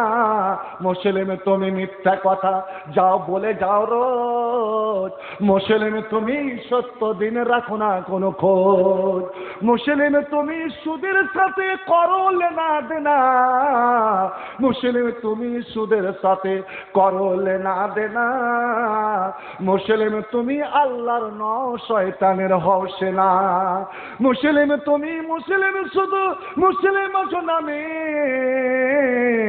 মুসলিমে তুমি কবে যে হবে প্রতিটি কাজে কামে রে, প্রতিটি কাজে কামে, মুসলিমে তুমি দিনের কাজে দাও দিয়ে যাও বাধা, মুসলিম তুমি কালোর পথকে মনে করেছো সাধা, মুসলিম তুমি নিয়েছো মেনে মানুষ গড়া মতবাদ। আজ কেউ তো সিপিএম, কেউ কংগ্রেস, কেউ তৃণমূল। এ মুসলমান হায় আল্লাহ ইমান বিক্রি মুসলমান, দুনিয়ার স্বার্থে যারা আমার মসজিদ ভাঙলো, যারা আমার কোরআনকে নষ্ট করলো, যারা আমার মসজিদে মাইক নামিয়ে নিল, যারা যাদের পরিকল্পনা আমরা ক্ষমতা আসলে ভারতের একনায়কতন্ত্র আসতে গেলে, পূর্ণভাবে ক্ষমতা আসতে গেলে এই ভারতের মাটিতে রাম রাজ্যে আমরা কোনোদিন আজান দিতে দেব না। এই মুসলমান বিজেপিতে নাম লেখাতে তো লজ্জা করলো না। আপনি বলেন ও পর ইয়াসিন জীবন ধরে তৃণমূল করে এলো, চলে গেল আপনার বিজেপিতে। হায় রে আল্লাহ, মুসলমান রে। আর আমাদের চাঁচল, আমাদের জালালপুর অঞ্চলের জেলা পরিষদের একজন মেম্বার, ও স্বার্থ যখন পুরা হলো না, চলে হয়ে গেল বিজেপি। যখন বিজেপি হয় ওকে বিজেপি নেতারা বলল যে বলো জয় শ্রীরাম, তখন মাথা নিচে করে নিয়েছে। ও কিন্তু নমাজ রোজা কিচ্ছুই করে না, তাও তো মুসলমান। আল্লাহ এতদিন জালসা আল্লাহু আকবার বলে এসেছে, কেমন করে জয় শ্রীরাম বলবো? আপনারা বলবেন কি? যদি আপনাকে বলা হয় 1 লাখ টাকা দিব জয় শ্রীরাম কর, বলবেন জি ভাই? হ্যাঁ বা না বলেন? তোকে আমি 1 লাখ টাকা দিব, একবার কোরআনের পাও দিয়ে তুই দাঁড়িয়ে যা। এরে মুসলমান, যে মুসলমান হবে আমি জীবন দিয়ে দেব। আমি আল্লাহর কালামের উপরে, এই আল্লাহর কালামের উপরে পা রাখা মানে আল্লাহর উপরে পা রাখা। রে আমি মুসলমান, আমি আল্লাহর গোলাম, আল্লাহর হাতে আমার জীবন মরণ। আমি সুলিতে চলে যাব, ফাঁসিতে চলে যাব, কিন্তু আল্লাহর সঙ্গে আমি বেয়াদবি করতে পারবো না। কথা সব বলুন সত্য না মিথ্যা? কর না। মুসলমান কোনদিন ওখানে শিরকের স্লোগান দিতে পারবে? ওই কলেমা জয় শ্রীরামের কলেমা পড়তে পারবে? জোরে বলুন হ্যাঁ বা না বলুন। কোনদিন না। কিন্তু যদি বলা হয় তুমি আল্লাহু আকবার বলো, বলবে কি বলবে না? আপনারা যদি এখন বলি পড়েন তো একবার আমার সঙ্গে, লা ইলাহা ইল্লাল্লাহ।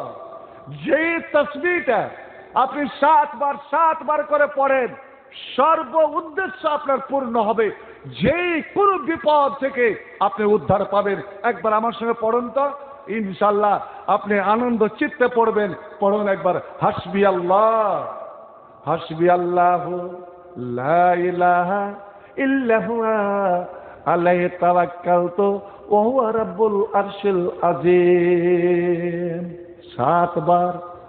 বন্ধুরে, আপনি যখন বাড়ি থেকে বের হবেন, একটা ছোট্ট দোয়া যখন আপনি পড়ে নেবেন, আল্লাহ রাব্বুল আলামিন 2 জন ফেরেশতাকে ডেকে বলবেন, এরে আমার ফেরেশতারা এমএলএ এমপিদের সঙ্গে বডিগার্ড থাকে, দেহরক্ষী থাকে, আর আমার বান্দা কোরিয়ালি বের হচ্ছে, মালটা বের হচ্ছে, আমাকে সঁপে দিয়েছে, আমি তোরা 2 জনকে পাঠিয়ে দিলাম, যা একজন তার আগে আগে, একজন তার পিছনে পিছনে।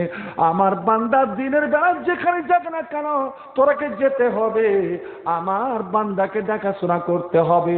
যতক্ষণ আমার বান্দা বাড়ি না ঢুকে যায়, ততক্ষণ তোরা তার দেখাশোনা করবি। বলো না সে দোয়াটা আমরা সবাই জানি, কিন্তু আমল করি না রে বন্ধু। একবার পড়ুন তো, বিসমিল্লাহ করুন, বিসমিল্লাহ তাওয়াক্কালতু আলাল্লাহ লা হাওলা ওয়ালা কুওয়াতা ইল্লা বিল্লাহ। এবার ওহরো অ্যাক্সিডেন্ট, ট্রেনে অ্যাক্সিডেন্ট, বাসে অ্যাক্সিডেন্ট, ভুটভুটিতে অ্যাক্সিডেন্ট, আপনি বাইক নিয়ে যাচ্ছিলেন, ভালো হয়ে আপনি বাড়িতে বের হলেন, কিন্তু আর ফিরে আসলেন, হঠাৎ খবর এলো আপনার ছেলে অ্যাক্সিডেন্ট। আপনার এই গ্রামের কেউ অ্যাক্সিডেন্ট হয়ে মারা গেছে কোনোদিন? এই গ্রামের? আল্লাহু আকবার। ভাইজান, মরণ যাহা হবে, কিন্তু শোনে রাখুন, আপনি যখনই কোনো যানবাহনে চাপবেন, ট্রেনে চাপুন, বাসে চাপুন, টোটোতে চাপুন, রিক্সাতে চাপুন, নিজের বাইকে চাপুন, যখনই আপনি হাত পা রাখতে যাবেন, তখন যেন এই দোয়াটা বের হয়। সুবহান পড়ুন না মনে মনে, সুবহানাল্লাযী। আমার মায়েরা বলরা, ওরে তোমরা বেশি ব্যাড লেগে যাও, তোমরা শাড়ি তো ছায়া পরে থাকো, তোমাদের ব্যাড লেগে পড়ে যাওয়ার সম্ভাবনা বেশি। আমার আল্লাহ এমনই গায়েব থেকে অনির্দিষ্ট ভাবে, এমনই বডি গার্ডের দ্বারা তোমাকে ধরিয়া দিবে, ধরে নিবে, যে তুমি সহি সালামতে বেঁচে যাবে। আমার জীবন অভিজ্ঞতা বলছি বন্ধুরে, একটা সময় ছিল, আপনারও দেখেছি, আমি বাইক নিয়ে মোটর সাইকেল নিয়ে জালসা করতাম, এদিকে আমি সারা রাত মানুষ ঘুমিয়ে থাকতো, আমার একাই মোটর সাইকেল চলতো, আলুয়াবাড়ি, ইসলামপুর, ঠাকুরগঞ্জ, বাহাদুরগঞ্জ, পূর্বে বালুরঘাট, হিলি, হামদা, আমার তপন, বংশীহারি, এদিকে আমার ফরক্কা, ওইদিকে গঙ্গা পার, আপনার রাজমহল, উদুয়া, পাকুর, সম্পূর্ণ মোটর সাইকেল। আর এদিকে আমার কুমেরপুরের যতটা এলাকা, শুধু আমি নদীর ওপারে যেতাম না, যোগাযোগ ছিল না, একসাথে মোটর সাইকেল। আমি কতবার কত বিপদে পড়েছি, কিন্তু আল্লাহর দয়া, আল্লাহর দয়া, আমার একটা আঁচড় পর্যন্ত শরীরে কোনোদিন আসেনি। 2 বছর ঘটনা, আমার মেয়ের বিয়ে হয়েছে, নতুন বিয়ে, ছেলে আমারই কাজকার ফারিক, ছেলে বোর্ডে পড়ছে। আল্লাহ, ওই তখন আমার মেয়ে বিদায় হয়নি, তখন হলুদের দাগ মেটেনি, আমি তাকে জালসায় নিয়ে গেলাম শমসি থেকে গাড়ি করে, বাংলা বাদরুদ্দোজার, আমি আর আমার জামাই।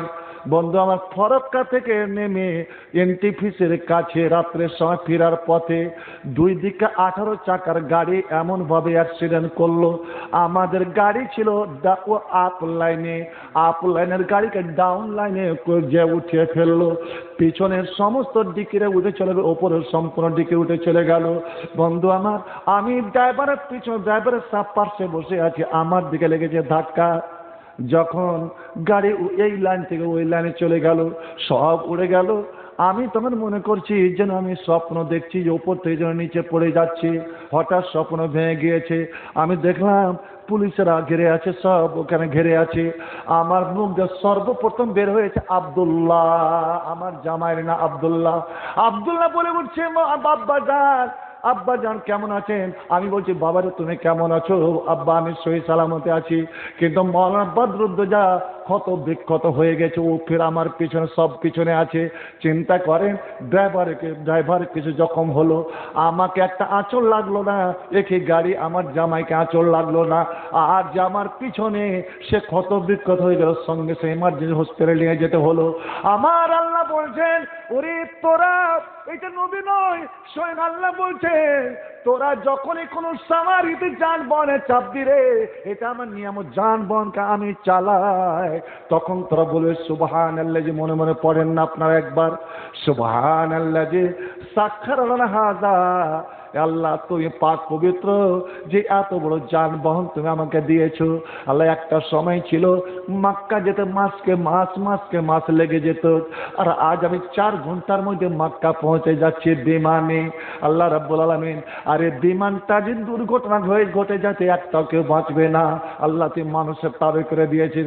ওমা কুন্না লাউ মুকরিনিন ইন্না ইলা রাব্বিনা লামুনকালিবুন। আল্লাহ বলছেন, বান্দারে আমি আল্লাহ তোর দেখাশোনা কর, আমি দায়িত্ব নিয়ে নিলাম। একবার জোরে বলা যাবে নাকি আলহামদুলিল্লাহ? ভাই আমার, আজ আমি পরিচয় দিই কংগ্রেস বলে, পরিচয় দিই সিপিএম বলে, পরিচয় দিই তৃণমূল বলে, পরিচয় দিই বিজেপি বলে, আর পার্টি যদি আমার কাছে চাঁদা লাই, পার্টির জন্য মোটা মোটা চাঁদা দিব। পঞ্চায়েতের ভোট যখন আসে, পঞ্চায়েতের মেম্বারেরা বলো লাখ লাখ টাকা খরচ করে না ভাই? সত্যি করে বলেন, লাখ লাখ টাকা খরচ করে কি করে না? এই টাকা পয়সার মালিকটা কে? বুঝলে বলুন, টাকা পয়সার মালিক, এই জমি জায়গার মালিক কে? আল্লাহ।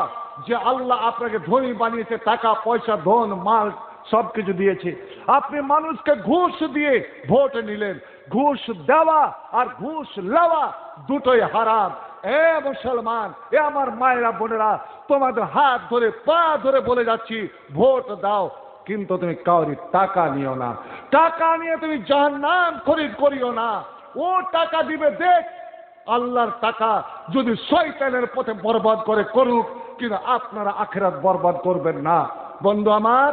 আর ওই মুসলমানকে যদি বলা হয় আল্লাহর মাল আল্লাহর পথে দাও তো দেখি, মসজিদে দাও, কি বলেন, কি বলতে এটা বলতে কেন আসছেন? আমারই তো তারা আছে। তো ভাই আমার, মসজিদে জুমার দিন, আপনাকে মসজিদে বোধহয় করে না, কতজন জুমার মসজিদে জুমার দিন পয়সা টাকা কালেকশন করে? আপনাকে মসজিদে করে কি? কইতে আল্লাহ এত বড় ফকির। হিন্দুরকে কতগুলো, এই যখন লোকাল ট্রেন চলত, তানহারকে খেমপুরে একটা কানা ফকির ই করে, কয়েকটা কানা ফকির থালা লিয়ে এক ফোঁটা দুধের ঋণ শোধ হবে না কোনো দিন, জন্ম জন্মান্তরে করিলে সাধনা, দয়াবতী দরদিনী মা, দয়াবতী দরদিনী মা, আমার মা, দয়াবতী দরদিনী মা। থালি ঝুঁকায় তাকে চাইছে। হিন্দুরকে যারা শিবের করে, ওরা কোটালিয়া ভিক্ষা করে। আল্লাহ এত বড় ফকির, আল্লাহর ঘরটা এত বড় ফকিরের ঘর যে কইটা নিয়ে সপ্তাহ পরে বসেন, অত তাড়াহুড়ো করতে হবে না। জুমার দিন সূর্য উঠাতে গেলে সূর্য ডুবা পর্যন্ত, এর মধ্যে একটা সময় আছে, কত দামি সময় জানেন? ওই সময়টা যদি কেউ পেয়ে নাই, আর ঠিক ওই সময় যদি আপনি আল্লাহর কাছে কোনো দোয়া করতে পারেন, যা চাইবেন, কোনো হারাম কিন্তু নয়, যা চাইবেন, অসুখ বিসুখ বিপদ আপদ ছেলে মেয়ে যা চাইবেন, নবী বজিল্লাহ তাহুল্লাহ আপনার মুখ দিয়ে বের হবে, আর আল্লাহ সঙ্গে সঙ্গে পুরা করবেন। বলো আলহামদুলিল্লাহ। তো যেই সময় কোটাতে আপনি টাকা ভরছেন, ওটা যদি ওই সময় হয়, তা কত বড় নেকি পেলেন? জুমার দিন, এত বড় ঈদের দিন, সপ্তাহের ঈদ, যে মসজিদ থেকে যখনই বের হবেন, গেটে পা আপনার দৌড়ে পা দিবেন, তখনই আল্লাহ বলে, বান্দারে তুই পড়লি 2 রাকাত নামাজ, কিন্তু আমি আল্লাহ তোকে নেকি দিলাম 10 দিনের। নেকি দিলাম কয় দিনের? 10 দিনের। 7 দিন এই দিনের সপ্তাহ, আর 3 দিন ফাও, 10 দিনের। একবার আলহামদুলিল্লাহ বলা যাবে না? আচ্ছা, আপনারা চা খান তো? দিনে যদি করিয়ে দিয়ে যায় 2-3 কাপ চা খান, 3 কাপ চা খেলেন 3 বেলাতে, কয় টাকা লাগলো? তার সঙ্গে 1 খিলি পান খেলেন, কয় টাকা লাগলো? 21 টাকা। যদি 1 মুঠা বেরিলেন, কয় টাকা? হিসাবটা করিয়েন, সপ্তাহের হিসাবটা করেন, মাসের হিসাবটা করেন। আচ্ছা, তো মনে রাখ করে দাও, এই যে কোদল দিয়ে যখন সেলুন মাস্টারের বাড়ি কোদল দিয়ে যখন ছিললেন, খালি এখানে ছিললেন, কয় টাকা লাগলো? 20 টাকা। এই টাকাটা কার দিলেন আপনি? সপ্তাহে মাসে কয়বার চাঁচতে হয়? 3 বার। তাহলে 3 20 60 টাকা। কত হিসাবটা করেন। আর আপনি সপ্তাহে মসজিদে ওই কয়টাতে কয় টাকা করে দেন? মিনিমাম কত আর ম্যাক্সিমাম কত? ওপরে কত দেন, নিচে কত দেন? 5 টাকা 10 টাকা। 100 টাকা যদি দেয় তো ওটা গ্রামের লয়। ওই বাহির থেকে কেউ বেড়াতে এসছে বা জামাই টাই কুটুম সদর, হ্যাঁ, বা বিয়ে সাথে ওরা দিয়ে দিল ভুলে, তাহলে না তো গ্রামের। আরে এমন কতগুলো বেহাইয়া আছে 2 টাকায় 1 টাকা দিয়ে দেয়, মানে 1 টাকা এখন চলে না তো। 1 টাকাতে কিছু পাওয়া যাচ্ছে কি ভাই? দেশালায় পাওয়া যাবে। কাহারি যদি বাড়ি জ্বালাতে চান তো 1 টাকাতে দেশালায় পাবেন, বাকি অন্য কিছুই পাবেন না। যে আচ্ছা এমন কি জানেন, ছিঁড়া টাকা, যে টাকাটা কেউ নিল না, অচল, ওটাকে লক করে কয়টাতে ভরে দিল? মসজিদের কয়টাতে। লে আল্লাহ, আমার টাকা অচল, মুদির টাকা অচল হয়ে গেছে, তুই আল্লাহ তুই চালিয়ে নে। আল্লাহকে ফাঁকি দিবেন? আল্লাহ ছাড়বে আপনাকে? বলুন দেখি। নবী আমার বলছেন, আল্লাহ নিজে বলছেন, আনফিক বানি আদম উনফিক আলাইকা। এরে আদমের বেটা বেটিরা, আমি তোকে টাকা দিয়েছি, পয়সা দিয়েছি, মাল দিয়েছি, ধন দিয়েছি, জমি দিয়েছি, জায়গা দিয়েছি, ওগুলো আমার পথে খরচ কর। তুই খরচ করবি 1, আমি দিব 10। তুই খরচ করবি 10, আমি দিব তোকে 100। এবং তাকে বাড়াতে বাড়াতে 700, বাড়াতে বাড়াতে 7 লক্ষ, আমি 7 কোটি, আমি পাহাড় সমান করে দিব। কিন্তু আমি না, আমি আল্লাহর এমন বান্দা। মুসলিম তুমি নিয়েছ মেনে মানুষ গড়া মতবাদ, মুসলিমে তুমি শয়তানের পথে চলে পাও বড় সাদ। মুসলিমে তুমি, মুসলিমে শুধু মুসলিম আছো নামে, মুসলিমে তুমি কবে যে হবে প্রতিটি কাজে কামে রে, প্রতিটি কাজে কামে। মুসলিমে তুমি দাবি করে যাও সকাল বিকাল মুখে, মুসলিমে তুমি, মুসলিমে কিরা বল হাত দিয়ে বুকে। মুসলিমে তুমি কোরআন হাদিস পড়তে পারো না, মুসলিমে তুমি নামাজ রোজার ধার তো ধারো না। মুসলিমে তুমি, মুসলিমে শুধু মুসলিম আছো নামে, মুসলিমে তুমি কবে যে হবে প্রতিটি কাজে কামে রে, প্রতিটি কাজে কামে। আমি শুধু একটা কথা পূর্ণ করে দিই, আল্লাহ নবী আগাতিরে জানতেন না। নবী গো, নবী মুচকি মেরে হেসে ফিরে আসতেন, বিবিটাকে ধরতেন, এইভাবে গালটা টিপে ধরতেন, পেছানিটা, ঠোঁটের উপরে ঠোঁট, নাকের উপরে নাকটা রেখে দিয়ে, আল্লাহ ওই বিবিটা প্রেমের সমুদ্রে যেন ডুবে যেত। এবার বলছেন আল্লাহ নবী, আমার ঠোঁটে ঠোঁটে গিয়ে এমনই চুম্বন দিতেন, এমনই ভাবে চুষতেন, যেন ছোট্ট ছেলে দুধ পান করা ছেলে মার ছাতি চুষছে। আল্লাহ আল্লাহ, আমরা মনে মনে চাইতাম নবী যেন এইভাবে চুম্বন দিতে থাকে, চুম্বন দিতে থাকে। কারণ নবীর এমন একটা সেন্ট, এমন একটা খুশবু পেতাম বন্ধু আমার, নবীর ঘামে এমন একটা খুশবু ছিল রে, যেই খুশবু নিজকে আম্বার আতরকে হার মানিয়ে যেত। এক ফোঁটা ঘাম যে ধুলাতে পড়ে যেত, ঘন্টার ঘন্টা ওই মাটিটা আতরের সেন্ট উঠে যেত। বন্ধু আমার, নবী যদি মাটিতে থুতু ফেলতেন, ওখান থেকে ভিন ভিন করে আতরের সেন্ট ছড়িয়ে পড়তো। এই জন্য নবীর সাহাবীরা নবীর থুতু মাটিতে পড়তে দিত না, এক অপর হাতে কাড়াকাড়ি শুরু করে দিল। মুসলমান রে, তোমাকে এইভাবে থাকতে হবে। আমার নই বলছেন, তোমরা আমার ব্যবহার, আমার চরিত্র ধরো, তোমার বিবির ভালোবাসা তুমি নাও। ওরে তুমি শয়তান পথ ধরিও না, তুমি সুন্নাত রেখেছো, আবার জাহান্নামের জিনিসকে ফটকাচ্ছো। তুমি সুন্নাত রেখেছো, আবার শয়তানের জিনিস বাম হাতের শয়তানের অনুকরণ করতে তুমি মুখে ভরছো। বন্ধু আমার, আল্লাহর মাল আল্লাহ দিয়েছে, তুমি আল্লাহর পথে খরচ করো, আল্লাহ তোমাকে দিবার জন্য প্রস্তুত। আল্লাহ নিজের ডাক দিয়ে বারবার বলেন, আনফিক বানি আদম উনফিক আলাইকা। এর আদমের বেটা বেটিরে আয় রে আয় দে, আমি আল্লাহ তোকে দিবার জন্য প্রস্তুত। বলুন তো কোরআন কয় পারা? কোরআন কয় পারা? কোরআন কয় পারা জি? 23 পারা কোরআন। আমি যদি বলি এখন কোনো মেয়ে ছেলেকে, কোনো ভাইকে, বন্ধুকে বাড়ি গিয়ে 1 পারা কোরআন পড়তে হবে, পারা যাবে না, অসম্ভব। ওরে একটা হরফ 10 নাকি, একটা হরফ 10 নাকি, এক পারাতে যে 2000 হরফ থাকে তো কত নাকি পেলেন? না না না বন্ধু, আমি বলছি আপনাকে পড়া লাগবে না, শোনা লাগবে না, কষ্ট করতে হবে না। আজ আপনি নিয়াতকে যদি পরিষ্কার করেন, আল্লাহ জীবনে কত ইনকাম করেছে, কত খরচ করব, যতদিন বাঁচবো ইনকাম করব, খরচ করব, রব্বুল আলামিন কিন্তু নেকি তো সবসময় পাওয়া যাবে না। আজ আমি কোরআনের এক পারা করে নেকি আমি বাড়ি নিয়ে যাব, আমার জন্য, আমার মা বাবার জন্য, শ্বশুর শাশুড়ির জন্য, দাদু দাদির জন্য, মা বাপ নানা নানির জন্য, আত্মীয় স্বজন, এক পাড়ার নেকি আমি নিয়ে যাব। বন্ধু আমার, হাজার লাখ লাখ নেকি পারবেন কি? যদি আমি বলি তো আমাকে অপমান করে ছেড়ে দেবেন। ওরে এক পারা করে আমি কোরআন আমি আপনাদের জন্য তোহফা দিয়ে দিলাম। দেখি আমার মায়েরা, আমার বোনেরা, আমার ভাইরা, আমার বন্ধুরা, আমার বাবাজিরা, এক পারা কোরআনের বিনিময়ে মাত্র 1000। ওরে আপনি দিয়েছেন, কিন্তু আপনি এটা বাকিতে লেখান তো দেখি কয়জন লেখাতে পারেন? 1000 যদি ভারী হয়ে যায়, আমি আজ জঙ্গল পাড়ার সঙ্গে আমার একটা সম্পর্ক আছে, মহব্বত আছে।